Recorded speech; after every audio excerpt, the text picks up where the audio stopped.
I recently rented out a small cottage in the countryside for a week. Initially, I was going with a friend, but the bastard canceled last minute. I decided to go on my own because I thought it'd be nice to get away for a bit. The cottage was semi-detached, with the owners living in the other house. The cottage was surrounded by woodland and was up in a dirt track from the village. On arrival, the owners seemed like a sweet elderly couple, and the cottage was lovely. I just knew this was going to be a wonderful week. Fuck me, was I wrong. The owners greeted me when I arrived. Overall, they were very kind, but seemed oddly disappointed when I told them my friend couldn't make it. I spent the rest of the day hanging around the cottage after the long drive up. Everything seemed fairly normal. The first night I went to bed quite early at 9 so I could get a good night's sleep before I went out the next day. Not 10 minutes after I had gotten into bed, I heard the most disturbing noise from next door. The owners were having sex.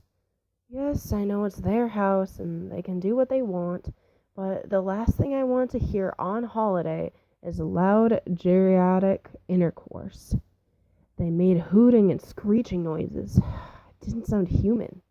This shit went on all night. I was exhausted, and I hadn't even done anything yet. I later confronted the landlady about it. She wasn't happy. "You know, I could hear you last night doing you-know-what." She replied with, "Well, you can join in next time if you want, love," followed by a loud cackle. "Can you please just keep it down a bit?" I asked politely. She then gave me the most hate-filled look I've ever seen from anyone in my life.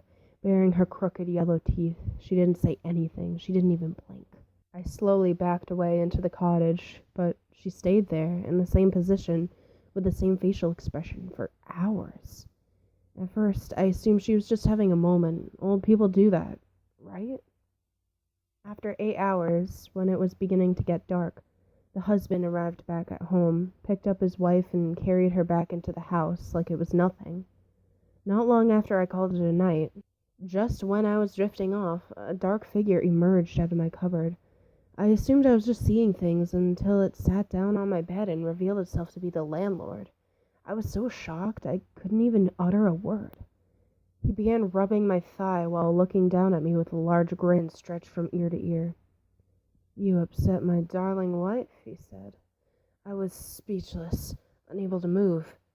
"She's very sensitive at the moment, but don't worry, the mating season is over now and you can have a decent night's sleep."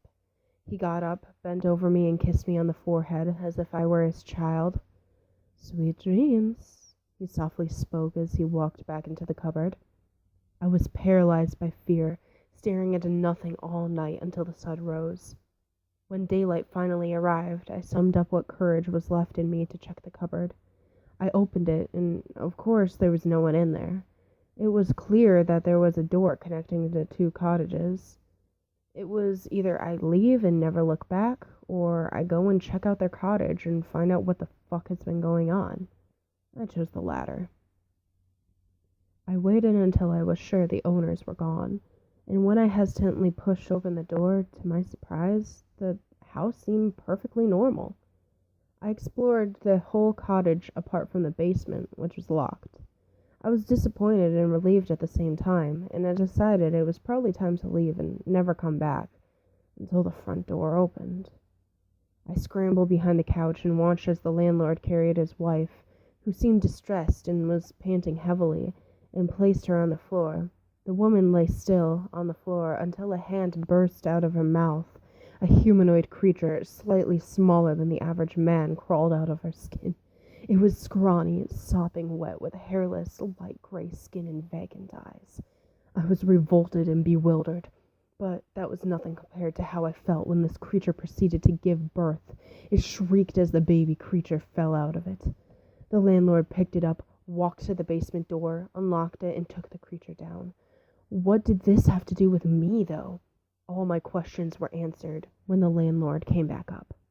The landlord walked up from the basement. Behind him were two other creatures, who I assume were the couple's other offspring. "There's only one person staying with us, so only one of you will get your skin today," he announced. The creatures began arguing over who would get their human skin first, until the landlord exclaimed, "Enough!" and grabbed the slightly larger one and told him, "You will kill him, skin him, and prepare his insides for your mother. She will need a feast tonight." The landlord and his son entered into my cottage as the landlady and the other creature disappeared into the basement. At that moment, I made my escape. I ran out the front door, got in my car, and drove. I heard a deafening shriek from the cottage and looked in my rearview mirror to see the landlord standing dead still, watching my car as it pulled out. It makes me feel sick thinking about it. If they didn't act so fucking strange, they would have succeeded. That thing would be walking in my skin right now as I write this. I go away for a relaxing week in the countryside, and instead, I get this. Needless to say, I will not be taking a vacation for a very long time.